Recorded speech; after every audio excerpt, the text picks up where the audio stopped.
is not you, it is me. And I say that because the first few training pieces that we have developed, everyone laughed at me, but I literally came to tears in seeing what working with great subject matter experts to pull out the knowledge that we all need in BNI, and then working with experts in learning that can then turn that into something that allows everyone to learn exactly what they need is, one, it's a big effort, but to see it all come together is just absolutely brilliant.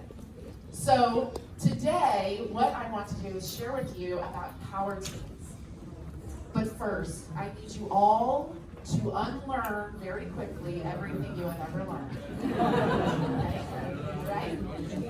Previously, my approach, 2 years ago, my approach was to look at what the world was doing and then to say, okay, let's find, we've got people doing this, we've got people doing this, let's try and average it out and get everyone going in this direction. Today, I have a new approach. I'm going to tell you how to do it, exactly how to do it, and if you decide to deviate, that's on you, not on me, okay? So, what I'm going to be sharing with you, I don't know what deviations will do to it, but I think several of us have had experiences with power teams that have not gone very well, right? So how many people have implemented power teams and then unimplemented power teams in their regions? Yeah, I did as well. Someone shared with me before that we tried to implement it and we kind of stopped it 3 years ago. And I said, oh, I did the same thing 5 years ago. I'm hoping everybody's forgotten what it was so that we can start all over again. And that's the approach that I took when we started re-looking at power teams. So first, let's talk about our objectives for today. So first, I'm going to explain to you the difference between contact spheres and power teams. Okay, very, very important and critical. Then we're going to determine where to start on the power team map. And I'm going to then help you look at your power team action plan to see where you personally may start power teams as you go through this process. So first, let's talk about why power teams. My husband's favorite sport is cycling. When I was getting married, my sister did a really funny, she thought it was going to be very funny. She called Sean and she asked 20 questions. And she asked me the 20 questions to see how well I knew him. And she said, chuckled, and she said, you're never going to get this one. What's Sean's favorite sport? And I said, cycling.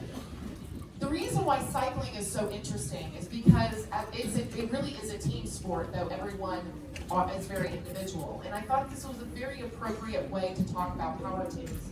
At any given point, someone is pulling from the front. At any given point, somebody needs a break and needs to fall to the back to be able to allow the wind to give them a break.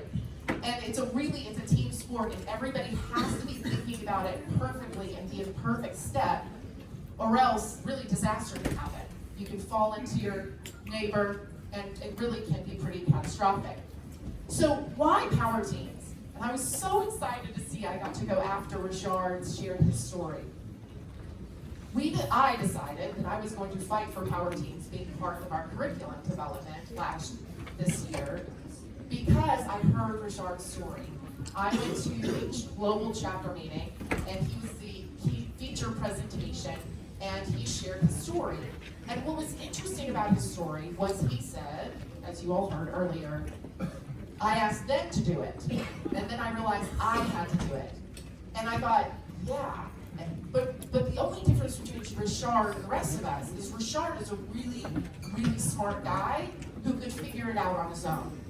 I looked at it and said, oh my gosh, we're going to have to figure this out. How? So that nobody else really has to figure it out on their own. Because as you know, when people try and figure something out on their own, it can be disastrous, as we've seen in trying to implement power teams before. So I came back and said, we really need power teams because this is the most effective way to fill chapters. We don't want to just fill chapters by filling in seats. And I actually learned that from Ken Roberts in his growth is not the goal. And it's around contact spheres. But growing as a contact sphere or a power team ensures proper execution and ensures retention of the members as well. So that's why power teams. But before we even jump into power teams, we have one important thing we have to discuss, and that is target market. I did an informal survey of several directors who train people all over the world, and I said, how many of our members have a target market? And the responses I got were less than 50%. If you don't have target market, and you don't know who your target market is, you cannot have a power team, okay? You cannot have a power team without target market. A contact sphere is a group of professionals that have a common, that are common, right? These are all the people who are home services. They're all common. But when you start asking them about their target markets, they become uncommon. And I'll give you an example. In the chapter I was a member of 16 years ago, I had people in business services. And there was Terry, one of the people who was responsible for my makeover to make me referable, and there was Jeff. And Terry and Jeff were in the same contact sphere. Terry did commercial insurance and Jeff did computer services. You would automatically think they would work very well together, right? They're in the same contact sphere. The problem is their target market was very, very different. Terry worked with high-end companies that were willing to pay tens of thousands of dollars for insurance. And Jeff prided himself on being the low-cost leader in computer and networking services. Literally, Terry told Jeff, there is no way I'm going to be able to refer my clients to you. It can't happen. Their target markets were totally different. Okay? So that makes sense to everyone? You have to understand target market. So then I started exploring target market and how do we teach target market? And I made a rather interesting and potentially controversial decision that not all people in BNI will be able to teach target market. Yeah, not everyone will be able to teach target market. If you do not have a firm understanding of marketing and target market, you're not going to be able to teach it. So this is not going to be something that we are going to have any director consultant do. Because you have to be able to say, no, you're not there yet. Keep going. No, you're not there yet. Keep going. Okay? And we need to have people who really understand that to be able to do it. So we do have a e-learning around target market to help our members understand that. And then we also will have a virtual instructor-led training to help our members understand target market as well. Target market is going to be critical not only for power teams, but I think target market will be a game changer for our members that we don't currently teach. And here's why. If you understand your target market, you know exactly how to talk to them. You know exactly how to talk to them. And I'm going to give you a quick example. I have an acquaintance, and she's been working on her target market, and I've been watching her as she's posted things about her target market. And she defined her target market, and it has something to do with living a fairy tale life, and she's like dressed as a fairy and all this kind of stuff. I am not her target market, because I looked at it and was like, what the heck is this? She's nuts. But everyone who is just like her is going to be drawn to her like a bug to a flame. And that is what we need to start teaching our members, is that if you can communicate effectively to the exact target you want to, it's going to be like, this person has been talking to me my whole life.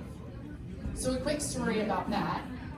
I was having trouble sleeping. I woke up at 4 o'clock in the morning and I'm scrolling through Facebook trying to get to sleep. And I land on a sponsored ad. And the ad said something like, everyone's telling you to go and do online marketing. And we believe you could really make a lot of money by doing offline marketing. And we're going to teach you the one secret way to get more clients using offline marketing. And I thought to myself, this was made for me. I've been trying to figure out this online marketing thing. I have no idea how to do it. And I'm really good at speaking in front of a crowd. So okay. So then I go on and I look at their webinar that is recorded. And I listened to that webinar. And he was speaking to me. I couldn't have, like, he was in my head speaking to me. And then I got on a call with someone, and I was like, you guys are again speaking to me. I was their target market. There was no selling involved. I went straight into the learning on how to identify your target market, create a communication plan, and then create presentations that sell to your target market. And if we can do that for our BNI members and just help them get that clarity and confidence around target market, and they can create a communication plan around it, we have just transformed their businesses before we even started with Power Teams. Good with everyone so far? Tracking? Yeah. All right. So what is a target market? I would like each of you to look at the person sitting next to you, and I want you to tell them who your target market is. Okay? Just pair up just really quickly. Who's your target market? My target market is motivated business owners who want to grow their business. I've been working on identifying that for a while. Who's yours? Do you know what it's exactly? It's that's BNI as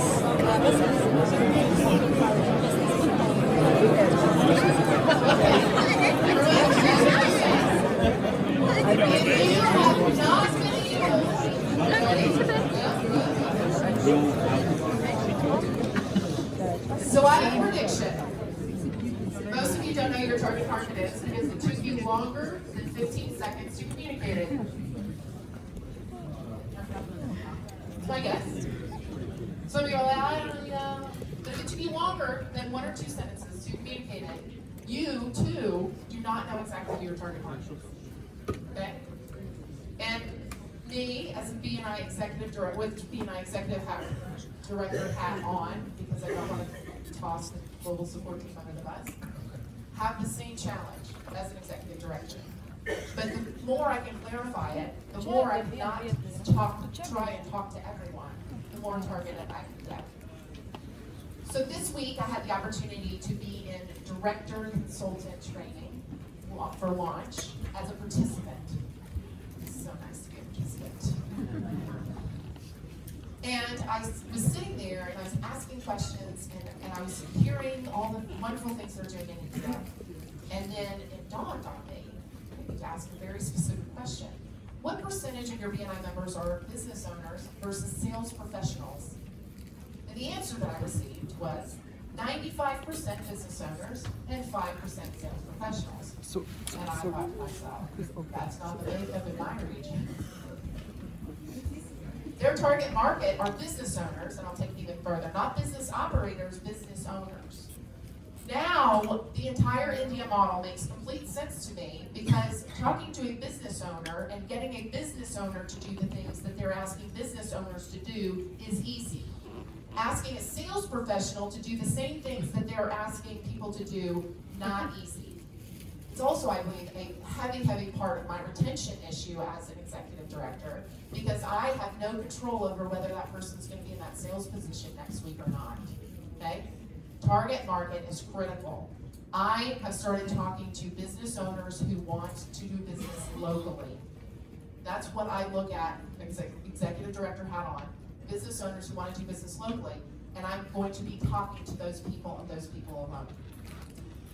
What the target market is not is business owners, sales professionals, all of those kinds of things. Let me give you some examples. Health-conscious entrepreneurs interested in getting an edge through health alternatives out of the mainstream media. Did any of you picture someone that you know who's like this? No? Yeah? Yeah? You can quickly go, nope, yep, right? Yep. Yeah? Quickly, right? This is absolutely a target market. If you're talking to this person, so I know many friends, and I have many friends, I'm probably this, a little bit of this. I have many friends who are doing this. They're doing all the alternatives other than going to a doctor in the United States. And there are a lot of them out there. I'm actually in a group, so my friend put me in the group to just learn. I'm in a group with over 2,000 people who fit this exact target market. And so now you're shooting fish in a barrel. Have you ever heard that? got fish in a barrel, much easier than shooting the spray, right? Okay? Here's another example of a target market. Professionals who see their pets as family and make purchasing decisions based on the need of their pet. Does that ring a bell with anyone? Can you picture anyone? This might be a little Western. I'm not really sure, but this might be a little Western. Yeah, people, yeah, recognize people like that? Yeah, my sister. This is my sister. What? You picked your floors because of your pets? Are you crazy? What about your resale value? Here's another example. Women who realize that they are not living their best lives because they have habitually neglected themselves. I know some people like this as well. But when I say these things, somebody pictures in your mind, right? Immediately, or not, which is the exact same thing we ask our BNI members to do when we're asking them to ask for a referral, right? We ask them to ask for a referral. Yes, I know that person. No, I don't know that person. Let's move on. It makes everything quick and simple and easy. And historically, and we need to keep doing this, we need to keep doing what I'm about to say, so don't, is we educate people very slowly on a lot of different things, whereas if we can get our members to focus and to educate people to just talk about these people and where we can find these people, we've literally narrowed everything so much more that we can help a lot more people a lot faster. So imagine the referral request, the ask. It's the same concept when it comes to target marketing. And some of you may be like squirming in your seats at the thought of doing this in your own businesses, and I did as well. But as I've watched the woman who's focused on people creating a fairy tale life get clients over and over and over again, I thought, wow, like this is something we really, really need to teach our members. So the first thing we have to do is talk about target marketing. So this is just a hint on how to identify your target market, just so that you have something to take away. Number one, your target market usually shares your values. So, the one part of Richard's story that I do not identify with is the Ferrari. I kept thinking to myself, with all the money in the world, would I drive a nicer car? And I don't think so. I don't think I would.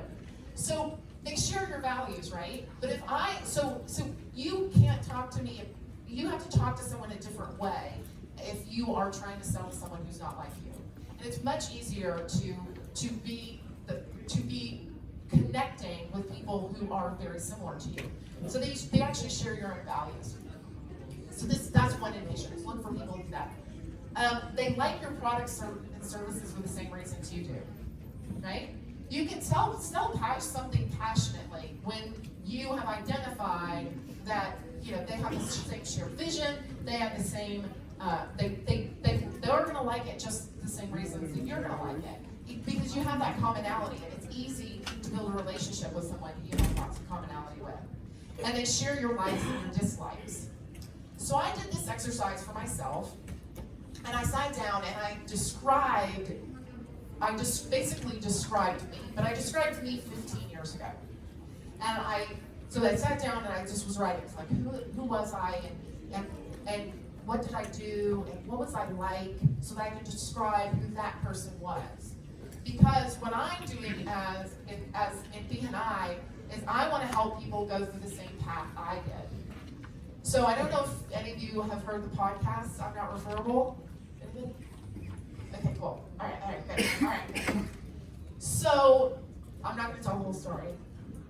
But when I was in BNI, I had gone from being in construction to being a business coach, and I was 24 years old at the time. And so I looked young, and I looked young. That's pretty much, I think, my pitfall. I had done all the learning that I needed to know, and people believed that I knew what I was talking about. But my other pitfall was that I dressed like a construction project manager. And at a BNI chapter meeting, I can tell you, I can usually point to a guy and say that's how I dress, but you guys are dressed way nicer than I am. I was in a collared shirt, like a golf shirt, collared shirt with the buttons, and khaki pants. And I didn't think that first impressions made any difference, because I thought my value is, if I know what I'm talking about, then what does that matter? I grew up with a mother who never dyed her hair. So I never wore makeup. So that was who I was. And Terry Ledbetter and Terry Doomer pulled me aside, and they quickly, I think it was over some booze, said, Megan, you're not referable. And luckily for me, I said, oh great, okay, great. What are we going to do about it? And then they made me over, basically.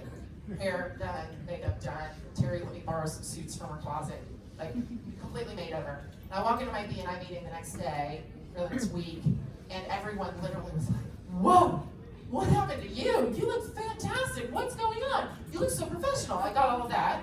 And I said, Terry got a hold of me. And they go, oh. Terry had gotten a hold of a lot of people in that room to help them improve and help them develop. And that was the beginning. That transformational moment for me was the beginning of pretty much, I would say, the rest of my professional life. Because what happened after that was nothing that anyone could ever explain. And that was I became an executive director 5 months later with a fellow B&I member loaning me the money so that I could do it because he thought I would make an amazing executive director. Okay? So why do I share that with you? I want to take people from raw material, good at what they do, and I want to create an organization where we're going to pull them through and help them be much better professionals by the end. That's what I want to create for every single person who walks through B&I. And now I get to help do that on a global scale because I get to help create people development that allows us to help pull those people through. So what did Megan 15 years ago need? She needed a network, she needed to be able to communicate, she needed people who cared about her, she needs people who will give her feedback. And those are the kinds of people that I'm now looking for, and that is a target, right? Can become a very, very clear target. Because it's going to be very difficult, it is very difficult for me to look at the person who wants to make $1 million in their business and be all about the money. For me, it's very difficult for me to be like, yeah, let's make a lot more money. I can't even sincerely say it. I think that's as a byproduct. Okay? So you're going to want to look at, when you're talking about your own target market, you're going to want to look at this from shared values. So in the first quarter of the year, we will be offering our first virtual live in English. I'm happy to help anyone in other languages, though I speak none of them. We will have our first virtual live session in English so that we can start really having people really understand their target market. Okay? Once that happens, that's where it can stop. But let's talk about how this goes into the Power Team Challenge. So, first, the challenges with Power Teams. Let me start there. The challenges with Power Teams. Historically, the challenge with Power Teams is that we, as people who care, have decided that our members need Power Teams. And we have said to our director teams that you need to help us create Power Teams. And then we turn around to chapters and we say, you need to help people create Power Teams. And then the chapter gets a Power Team coordinator and starts sorting the chapter into the Power Teams. Okay? That model does not work. That does not work. I have never heard a Power Team success story that started from the top. And Richard just gave us a success story that actually did absolutely not start from the top. So this program is a member-led, I want this for me program. The target of this training is the member who says, I want a Power Team and I'm willing to work for it and I'm going to create it in my chapter. It is not for the director to say, you're going to be in a Power Team and you're going to be in a Power Team and you're going to be in a Power Team. I know this is going to be recorded and I may get in trouble for this. Fran challenged me to get every single member into a Power Team over an X period of time. And I kind of said, okay, let me think about it. This is what I left it off as. I'm saying this on the record. Not all members will be in Power Teams. Not all members will want to work that hard. Not all members will want to make that much money. Not all members will fit into the Power Team, from the contact sphere into the Power Team. There's just no physical way that I can convince every single member in the world, and you convince every single member in your chapter or your region to be in a Power Team. It's not possible. It's a great dream. We can still try, but right now, today, with the membership we have today, not everyone is going to be in a power team, and that's okay. For the people who want a power team, we're going to do everything humanly possible to help them get there. Okay? Make sense so far? Tracking? Okay. Got some things, unlearned a couple things so far? All right? Okay, so what's the challenge with the power team curriculum? So now when we start talking about the training itself, what's the challenge? Well, the challenge is we have three basic groups of people. We have the lone warrior. I call that Richard. Richard says, I want a power team, and I'm going to create it. We also have referral partners, but they don't have a power team structure. So it's a couple people, maybe 3 people. They have found that they can easily refer each other. They have the same target market. And then lastly, they have an established power team. Okay, next problem. A contact sphere is not a power team. Will you repeat after me? A contact sphere is not a power team. Okay?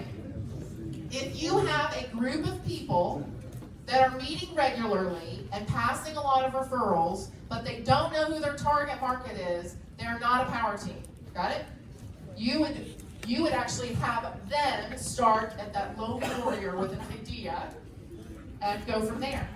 It is okay to have contact sphere meetings. It is okay if that is working for the people, that is fine. This is the most advanced topic in BNI that we could ever offer, which is another reason why not everyone is going to do it. And it's going to take a foundational understanding of BNI and how it all works in order to make that happen. Okay? So, we have the lone warrior with an idea. I want a power team. What do they need to do?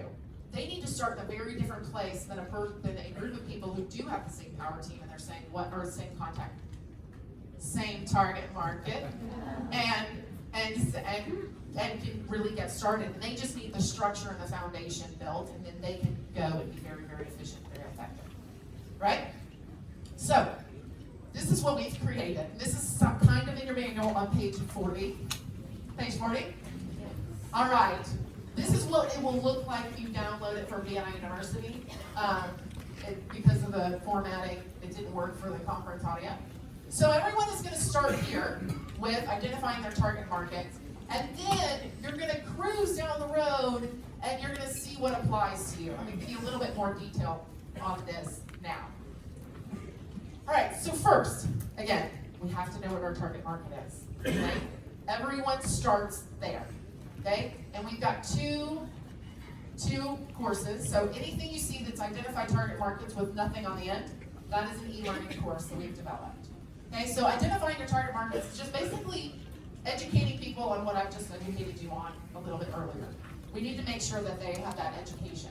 And then this virtual instructor-led, which will be a little bit of a culture change, we will be offering with people who know how to help people identify target markets. From there, we cruise down the road to, I don't have a power team, what do I do now? These people first need to identify good referral partners, right? Now, how they're going to do that is they're going to identify the professional classifications they feel like they need around them, and they're going to start looking in their contact sphere for that. Okay, so we teach people, look at your contact sphere, look at that, then say to the person, do you know who your target market is? And if they say yes, they say great, do they match? Yes, okay, great, we're going to continue down the road together. If the person says, what's target market? They start here. And that person will then say, hey, you need to go try this, you need to go through this curriculum so you can learn who your target market is and see if you want to do the same thing that I want to do. And Richard, it's so nice when you hear a story that like proves all the things you think you know. CMOs, that's what they wanted. Chief marketing officers, that's what they were going for, every single one of them. The wedding photographer, that didn't totally fit, but they all were going for CMOs, and everyone was talking to CMOs, which is a fabulous target market. All right, from there, they identify good report, and we've also created a course on identifying industry leaders. These two courses are actually brilliant for inviting. So we are not going to lock them into a power team training because they're going to be really good resources for inviting. Because basically, identify the professional classifications, tell them how to look in their contact sphere first, And then identifying industry leaders teaches them how to interview people to see if they would be good referral partners. And that's a skill that they can use outside of BNI as well. And then from there, they have to start building some infrastructure. Who's going to lead this thing? How are we going to do it? When are we going to meet? How are we going to communicate? All of those things. And we're teaching people step by step. These are all the things you need to do to establish that and get the power team actually built. Then from there, as we cruise down the road, once they've gotten all of that done, and they say, yes, I've got all that, then we go to actually forming a power team. This is when it goes from being referral partners to being an actual team. So with that, we're managing power team logistics. So we have created an agenda that is actually really effective. I was really excited about the agenda that was created. And it's structured, not like a BNI meeting, but it has a structure where it's kind of the same thing every single time, and then you plug in the right things as you go. How do you schedule meetings, facilitate the whole thing? Then we go into attracting good referral partners. So what is going to be your power team brand? How are you going to market each other? This really solidifies, like, how are we going to work together as a team? And we give all kinds of ideas on how to do that through really super basic, doesn't take more than 10 minutes kind of things. We didn't want them trying to create a big marketing plan and taking forever. We wanted very simple tools and techniques that they could use. Then align the referral mindset, participation, and then holding team members accountable. This is a big one. I think we need to do a lot of work around developing people around accountability and how to really flex that muscle of accountability. So that's how holding the team members accountable. Now, if somebody comes in and power teams going down the road 2 years, we've had this curriculum out for a really long time, we've got power teams. Now we bring in a new member because we've identified the industry leader, we've identified the industry we want to have in there, and we brought them in. They don't necessarily have to know how we got here, right? We don't have the new member go through hidden elements of a BNI meeting on the first round. They would need to start here. So that's just, how do you participate in this? And that's establishing the cultural norms, establishing how intense this thing is and how dedicated we are to making each other very, very successful. We also, this was it was a really interesting ad. We're going to actually have a power team retreat that they can do each year that is facilitated by video. Interestingly enough, we're trying out some cool things. Because I sit back and I say, okay, we've got these people, now how do we get them to be able to replicate this stuff? And so when I got to that part, I thought, it's going to be way too hard to get a power team leader to be able to do this, so let's just do it. Hit play, watch something together, let's do the activity, hit play, watch something together, do the activity. So that power team annual retreat, I saw as being something that will set the tone for the entire year and have every person in the power team have goals and support those goals and so on and so forth, which was an awesome addition that we actually had in the last hour. And then deep knowledge, how do you develop a deep knowledge of somebody else's business? We're great about talking about one-to-ones and building relationships. We are not so great about telling them, okay, once I have the relationship with you, how do I suck as many referrals out of you as humanly possible, right? So we actually we are going to be introducing 4 types of one-to-ones, okay? We've already got our one, relationship building, okay? We've come out with a second, which is advanced one-to-ones. And then in the power team curriculum, we've got 2 others. And it's just different strategies on how to have that one-to-one so that ultimately you can get as much business out of people as possible. And these all came from very dramatically different ideas from across the world when we said, how do you get boost referrals? And they were able to give us very distinct exercises on how to do that. One of the fun ones is describing your top 5 clients. And so give them a quick bio, we show them how to do it, the whole shebang. So we're really trying to give people many, many different ideas on how to do referrals really effectively. And then last, building strong and rewarding relationships, creating a personal connection. So after today and the dreaming, I literally looked over at the subject matter expert for that one, and I said, you've been hanging out with her, I think. Because it is about creating that personal connection and creating that why for yourself.